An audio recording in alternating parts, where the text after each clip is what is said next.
తెలుగు రాష్ట్రాల్లో సంచలనం సృష్టించిన ఎంసెట్ పేపర్ లీకేజీ కేసులో సిఐడి దర్యాప్తును వేగవంతం చేసింది. ఈ కేసులో సిఐడి మరో ముందడుగు వేసింది. తాజాగా ఎంసెట్ స్కామ్ కేసులో ఛార్జ్షీట్ దాఖలు చేయాలని సిఐడి నిర్ణయించింది.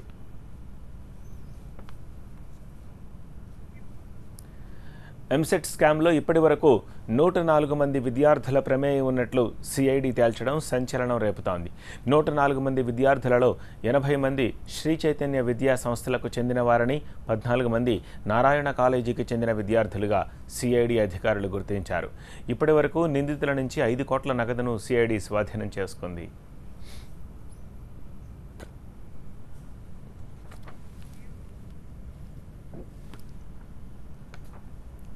స్కామ్లో తన ప్రమేయం లేదని ఇటీవల శ్రీ చైతన్య యాజమాన్యం స్పష్టం చేసింది.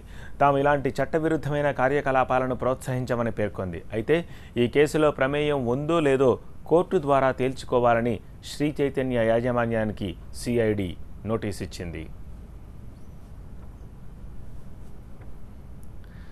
తెలుగు రాష్ట్రాల్లో సంచలనం సృష్టించిన ఎంసెట్ 2 ప్రశ్నపత్రం లీకేజ్ కేసులో తీగలాగి సిఐడి దర్యాప్తులో ప్రముఖ కార్పొరేట్ కాలేజీల భాగోతం బయటపడింది.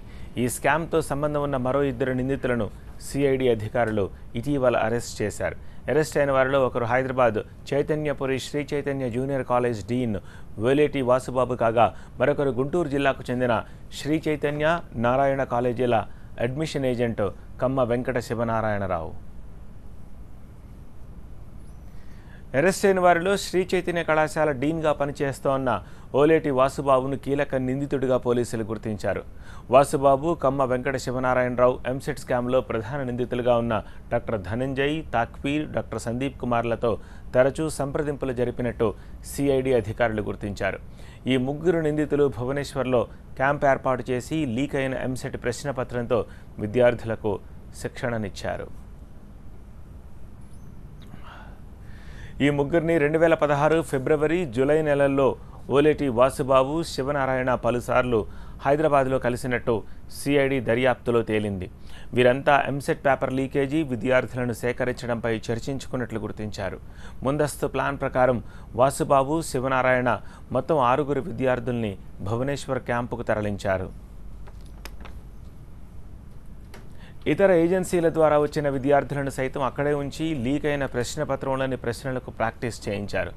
2016 జూలై 9న నిర్వహించిన ఎంసెట్లో వాసుబాబు, శివనారాయణ తీసుకెళ్లిన 6 విద్యార్థుల్లో 3 మంచి ర్యాంకులు సాధించినట్టు దర్యాప్తులో తేలింది.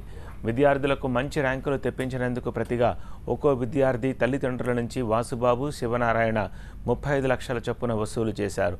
ఈ మొత్తాన్ని జూలై 12, 14 తేదీల్లో హైదరాబాద్లో బ్రోకర్లకు ముట్టజెప్పారు. ఈ ఇద్దరికీ స్కామ్లోని నిందితులందరితో పాటు విద్యార్థుల తల్లిదండ్రులతో ప్రత్యక్షంగా సంబంధాలున్నట్టు సిఐడి అధికారులు దర్యాప్తులో గుర్తించారు. శ్రీ చైతన్య, నారాయణ కాలేజీలకు ఉత్తమ ర్యాంకులను సంపాదించడం ద్వారా ఆ సంస్థలకు పేరు తెచ్చేందుకే వీరిద్దరూ ప్రయత్నించినట్టు సిఐడి అధికారులు తెలిపారు.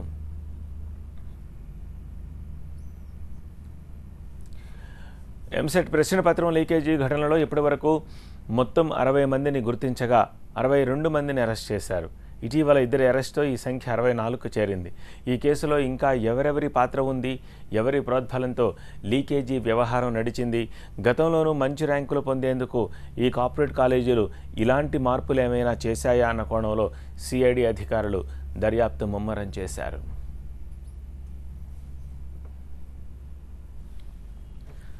ఎంసెట్ ప్రశ్నపత్రం లీకేజ్ కేసు ఎన్నో మలుపులు తిరుగుతోంది. 2016 జూలైలో జరిగిన ఎంసెట్ 2 వైద్య పరీక్షకు సంబంధించిన ప్రశ్నపత్రం ముందుగానే లీక్ అయినట్టు కొందరు విద్యార్థుల తల్లిదండ్రుల ఫిర్యాదుతో ఈ కేసు వెలుగులోకి వచ్చింది. కేసు తీవ్రత దృష్ట్యా రాష్ట్ర ప్రభుత్వ ఆదేశాల మేరకు సిఐడి అధికారులు దర్యాప్తు మొదలుపెట్టారు. ఢిల్లీ కేంద్రంగా కుట్ర జరిగినట్టు గుర్తించిన సిఐడి అధికారులు ఈ కేసులో కీలక సూత్రధారి అయిన శివబహదూర్ సింగ్ను 2017 ఏప్రిల్లో యూపీలో అరెస్ట్ చేశారు. ప్రశ్నపత్రాలు లీక్ చేయడంలో గతంలోనూ ఎన్నో కేసులు అతనిపై నమోదైనట్లు దర్యాప్తులో తేలింది.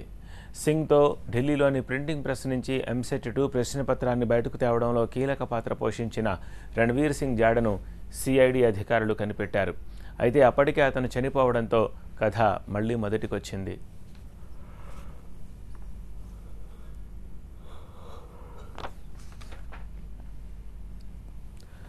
ఆ తర్వాత కొన్ని రోజులకు కమలేశ్వర్ను సిఐడి అధికారులు అరెస్ట్ చేశారు.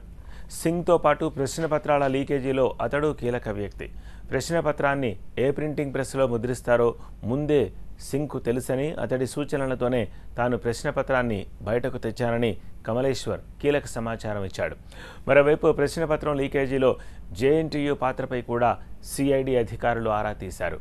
విద్యార్థుల తల్లిదండ్రులు, బ్రోకర్లు, సబ్ బ్రోకర్లు ఇలా ఈ కేసుతో సంబంధం ఉన్నట్టు గుర్తించిన వారందరినీ దర్యాప్తులో భాగంగా విచారించారు. లభించిన సమాచారంతో అరెస్టుల పర్వాన్ని కొనసాగిస్తూ వస్తున్నారు. ఈ వ్యవహారంలో శ్రీ చైతన్య, నారాయణ కాలేజీలకు సంబంధించిన వ్యక్తులకు సంబంధాలు ఉన్నట్టు తేలడంతో కేసు కొత్త మలుపులు తిరుగుతోంది.